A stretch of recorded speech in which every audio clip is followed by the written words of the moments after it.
Okay, so the next one we're going to look at is solving a series of linear congruences. Alright, so we've got z is congruent to 3 mod 8, z is also congruent to 1 mod 9, and z is also congruent to 4 mod 11. Now, if you're unfamiliar with congruences, just basically this is what they mean. It means equals modulus some modulus, except some modulus. So we can say 3 is congruent to 3 mod anything. Obviously 3 is equal to 3. But we can also say 3 is equal to 7 if we ignore 4s. And we can also say that 3 is equal to 15, congruent to 15 mod 4. So if I take out factors of 4 from there, take out 12, that would leave 3 equals 3. So you get the gist of it. Alright, so when we have a series of congruences, linear congruences, how do we find what z is? Well, the Chinese remainder theorem is one way. The Chinese remainder theorem states that z is equal to big B1 times x1 times c1 plus big B2 times x2 c2 plus big B3 x3 c3. Alright, now I'm going to go ahead and leave a little line there so that we can figure these out as we find them.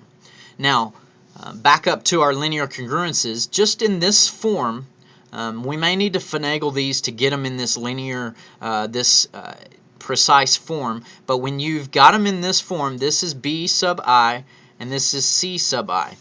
Alright, so we know our c's. Let's go ahead and drop those down here. That's 3, that's 1, and the last one is 4. Just bringing them right down from there. Now we've got little b sub I here.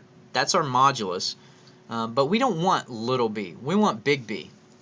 Alright, the Chinese remainder theorem states that big B is equal to all these multiplied together.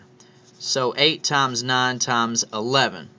That equals 792. Alright, and the Chinese remainder theorem further states that b sub 1 is equal to b over little b sub 1. So 792 over 8, also 99. Now b sub 2 then will be 88, and b sub 3 will be 72.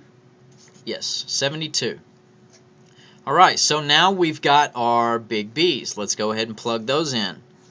99 times something times 3 plus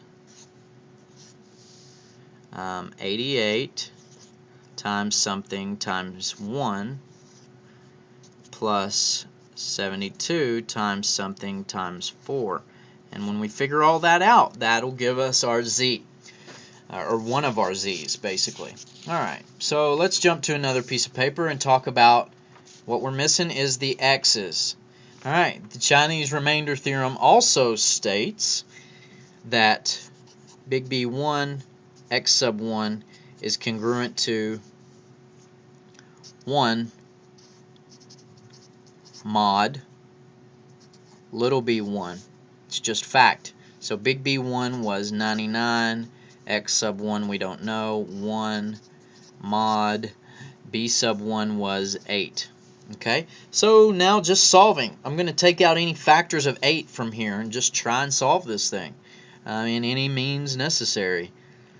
Okay, so if I take out 88 would be a factor of 8, but also 96 would be a factor of 8, so subtract 96 from there leaves 3.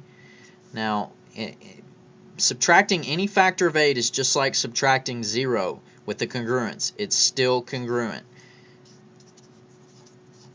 Okay, still not real obvious, so let's add 8 to this side.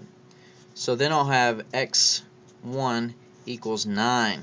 That's just like adding 0, mod 8. And obviously now I can see that x sub 1 is, equal to 3. Alright, so now let's put that back in. So we know our first part. Let's look at big B2. Big B sub 2 times x sub 2 is congruent to 1 mod B sub 2. So 88 times x2 is congruent to 1 mod B sub 2 was 9. Alright, let's take out any factors of 9 from here. 81. Let's subtract 81. That'll give me 7 x squared. It's congruent to 1 modulus 9.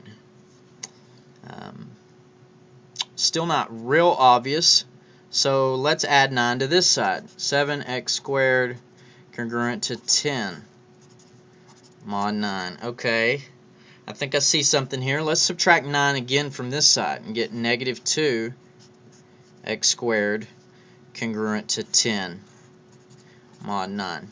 And that's just another trick in solving these. Anytime you can get a 2 on this side and an even number here, then you're golden. So then let's go ahead and let's put the negative in with our x, and that'll leave x to be negative 5 is congruent to 10 modulus 9. Alright, so x sub 2 is negative 5. We can plug that in here. Multiply those together. That's our second product. Now we need this third, x sub 3. So b sub 3, which was 72, we know multiply that times x sub 3, and it's congruent to 1 mod the little b sub 3, which was 11. Alright, taking out factors of 11 from here, minus 66 from that, is going to leave me 6 x cubed is congruent to 1 mod 11. Now let's add 11 to that side, so 6x cubed is congruent to 12 mod 11, and then it's pretty obvious that x3 equals 2. Alright, plug that back in. Now, we've got a big equation there that'll give us our z, or one of our z's rather. Now, if we get our calculator and multiply that out, I'm confident that it will give us 1027. Alright, so we know that that is 1z. If we plug that number into there, 1027, it will make each of these statements true. But that is only one of our possible z's. There are infinitely many z's. And to find any others, usually when we have these questions on an exam or in a text, it will generally say find 2 of these, or find any z's that are less than 200 and greater than 0, or something of that nature. So we may have to take this one and find a couple more. Now we don't want to go back through that and find all new x's, which would be another way, but obviously a longer way. Let's just take this.